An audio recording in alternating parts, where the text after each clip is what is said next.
Hello everyone, I am Ben Contreras, and welcome back to another episode of Ben Talks About. Super Smash Bros. Ultimate right here has pretty much become one of the most, if not the most popular game right now on the Nintendo Switch. Most people probably saying that this is the main reason they bought a Nintendo Switch, similarly to how Smash 4 was the reason most people bought a Wii U. But that's mostly because the system really didn't have that much else. But regardless of such, I of course have the game right here, and I do have to say that while it is definitely a fantastic game, and I definitely recommend that you buy this if you own a Nintendo Switch but don't have the game itself for some reason. However, and I'm not quite sure how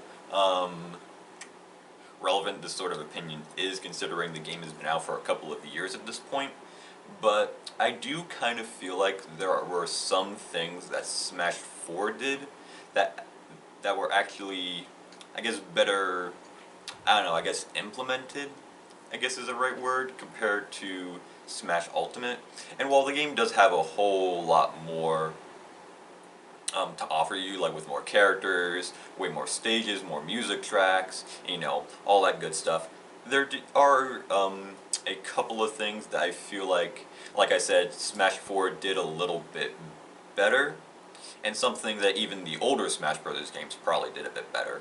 And before I start, I do want to let you all, this is of course, this is all subjective, this is all my personal opinion, and if you disagree or agree, if you agree with me or not, that's perfectly fine. I would love to hear your personal opinions on the game and how it compares to the other ones in the series down in the comment section down below. But I still want to go ahead and talk about 4 things that I think Smash 4 does a little bit better than Smash Ultimate does. And the first one I feel like is a, a bit more, probably one of the more subjective things in terms of, I guess, critiques in this video, and that is the graphics. Now, a few areas of the graphics do look really, really good. More specifically, the stages that they have from the older games. Specifically, ones like Fountain of Dreams from Smash Bros. Melee, and pretty much every stage from Melee for that matter. All of them look really, really fantastic in the sort of HD quality that it has. But there is something about the, I guess you could say, the color scheme in a couple of the stages, more specifically the newer ones, as well as the sort of art style that it has on the characters. And it's that a lot of it seems like the game has a bit more of a subdued color scheme compared to Smash 4. Like, it's not as subdued or in a sort of quote-unquote realistic sort of style that Brawl had compared to, say, Smash Bros. Melee when those two games were still new. But it felt like, I kind of felt like Smash 4, when you look at it, the characters pop a whole lot more when you're going around, fighting each other throughout the stages. And while Ultimate does still look good, there is something about the graphics that, like I said, gives it a bit more of a subdued color scheme compared to 4, and I feel like the characters don't really pop out as much as, as I would probably expect them to. Now there are still other things that definitely pop out when you're going through a stage and fighting each other, like the way the game the match freezes when you do a killing blow to the enemy and it goes skyrocketing off of the screen. That all looks really good. But like I said, I just feel like the characters popped out a bit better in the previous game.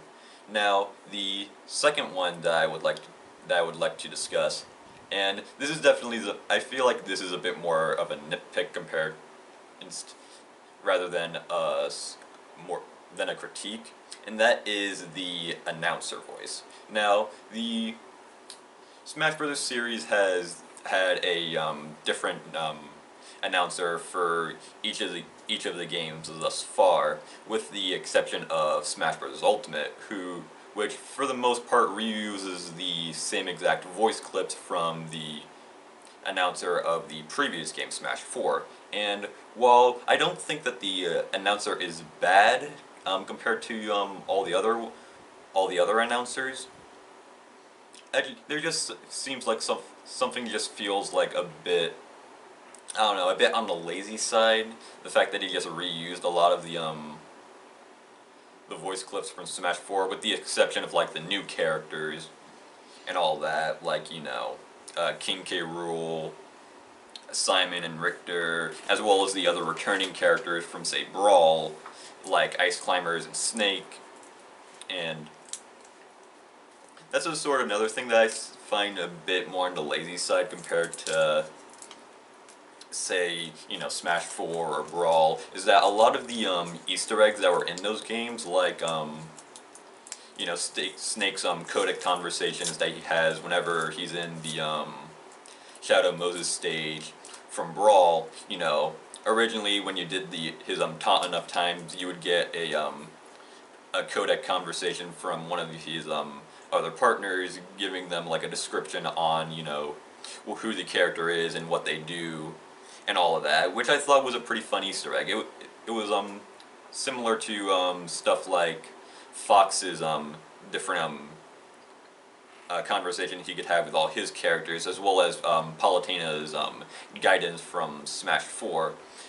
And while there were a couple, like they still had the same like descriptions of each of the characters, it does kind of feel like they could have done like more for, say, the new characters that weren't there at the time to get those sort of Easter eggs.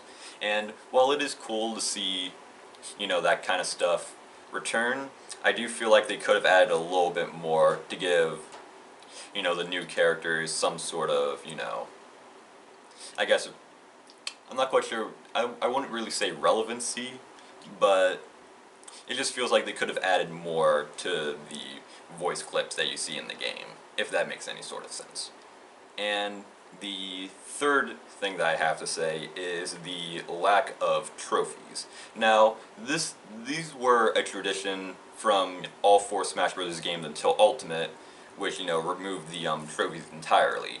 And these were essentially collectibles that you would get from, say, spending it in that little gambling minigame with all the coins that you get in Melee, or playing through, you know, Adventure Mode and Classic Mode and all that stuff. You know, seeing those, like, those unique trophies, and seeing the description of, say, you know, where that character debuted in, what their character was like, and also seeing them all the trophies in that little desk area where you could take a look at every single one of them, that has there's just something that feels good about seeing all those different trophies that you managed to, you know, collect throughout the game. It gave you a sort of motivation, a sort of completionist sort of motivation for doing everything in the game and 100%ing it, and they just looked really, really nice. And these were essentially replaced with the spirits that you can get from, say, Adventure Mode, or from the shop that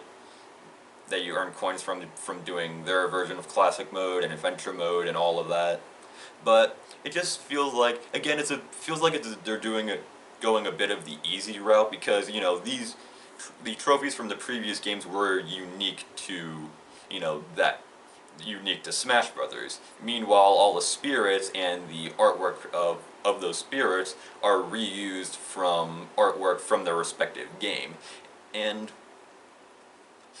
I feel like that sort of doesn't give it as much of a sort of completionist kind of status. It doesn't really motivate you to really 100% the game, considering the fact that you can just go onto Google and look at the images completely for free and not having to spend over $100 on a system as well as the game itself. And that sort of leads me to another thing, and one of the main things that I really dislike about the game is the adventure mode that it has. And the reason why is because it feels like there is so much to do, but at the same time not that much to see. because the way adventure mode in this game works is that it actually has a name. It's called World of Light, and basically your goal is to reobtain all of the fallen characters from the series by fighting them in different matches with different conditions, like the floor being completely lava, or you being poisoned, or the enemy having a bunch of extra characters to assist them, and all that kind of stuff. And again, it feels like they're taking sort of the easy way out, because the map in the adventure mode is huge. It's really, really big with all these branching pathways and different environment looks to them, with different music tracks and different gimmicks and all that stuff. But you're just doing matches, and sometimes the different conditions that they have are repeated for the other matches. And aside from, the intro cutscene, which does look really good, and probably a cutscene from where after you complete the adventure mode, there's really no real thing in terms of story. Unlike stuff like, say, the Subspace Emissary, which is kind of ironic now that I think about it. People, I feel like they had sort of high hopes for the Subspace Emissary when Brawl was announced, but then they sort of felt like it was sort of underwhelming, feeling like, Smash Bros. As a game doesn't really work as in that sort of side-scrolling, sort of beat-em-up kind of style. But then we have this version of adventure mode, which, is pretty much even more, it gets monotonous. It's not the sort of thing that you can just marathon throughout, for several hours, considering you're doing the same thing over and over again. Subspace Emissary at least had the different stages and the different enemies, even though they were all sort of generic enemies that were made for that mode. And of course, they had all the cutscenes. It had an actual story to it. It felt like there were more stakes in that mode. And seeing all of them work together, in those cutscenes, it really it was cool. That was the sort of thing that I kind of felt like was cool when we first played the game. And one of the main things in Brawl that I feel like most people would probably revisit, especially now with the different actual battle modes that most people play Smash Bros. For, are close to perfection in the newer games. The main reason you would go back to Brawl is for Subspace, their adventure mode, because I feel like that sort of had the best adventure mode in the series. Because it felt like there was more there. Meanwhile, Smash Ultimate is here, and, like I said, it's so big, but again, it feels like there's not that much to do. You're just playing through fights over and over and over again until the credits roll. And the final one that I would like to address is for the game, and again, this is probably most definitely what in terms of personal preference, is that the sheer lack of controller options. Now, I feel like this is mostly because most people play Smash Bros., especially competitively, with the GameCube controller, and while that might be objectively the best controller to play Smash Bros. On, I personally play, especially the older games like Smash 4 and Brawl, I usually play the game with the Wii Remote on its side, which I'm probably the most weirdest Smash player ever because of that, but I feel like the older games, especially Smash 4, gave you way, way more options. You could use the GameCube controller, you can hold the Wii Remote on its side, you can use the nunchuck, the classic controller, the pro controller, the gamepad, you can use, all these different options for so many different people. Meanwhile, Smash Ultimate is here, and yes, you do have the GameCube controller as an option, but you also have the Joy-Cons that come with the system as an option. And playing it with the Joy-Con on its side is just not a good way to play it.